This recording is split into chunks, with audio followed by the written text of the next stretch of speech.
this video, we're looking at the idea of arc length from the perspective of a vector function.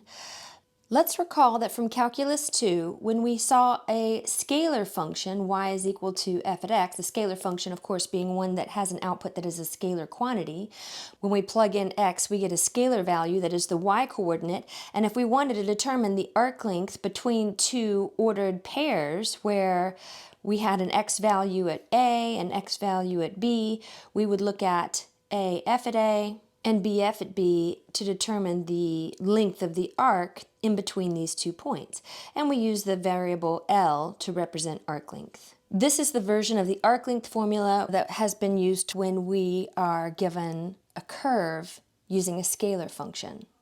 When we have a path C that's traced out by a vector function, let's say r at t, and let's say we want to determine the length of the arc between 2 points along that path, and again we'll call that length of that arc L, we would need to determine the vector output that generates the first point. Let's say that starts at the parameter value alpha, and the vector output that generates the terminal point, let's say that vector is determined by the parameter value beta. So the arc length in question is determined from t is equal to alpha to t is equal to beta. Then the arc length formula that we're going to use for this vector function, and again the vector function that traces out the curve, has the components f at t and g at t.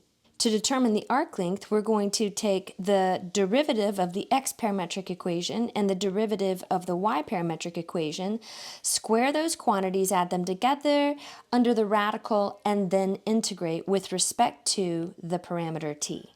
Now, as a reminder, if we were to consider the derivative of this vector function, to differentiate a vector function, we differentiate each of the individual components. And what we see as the argument of this arc length formula is the same thing that we would get if we determined the magnitude of the derivative vector.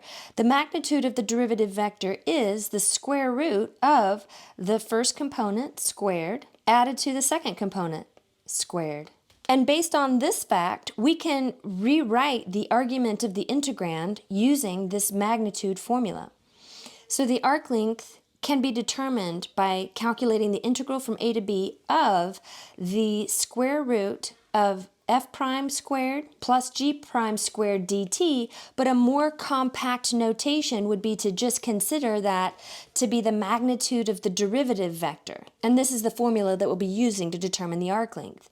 And that arc length formula is going to be applicable whether or not we have a two-dimensional vector function or a three-dimensional vector function. We use the same formula.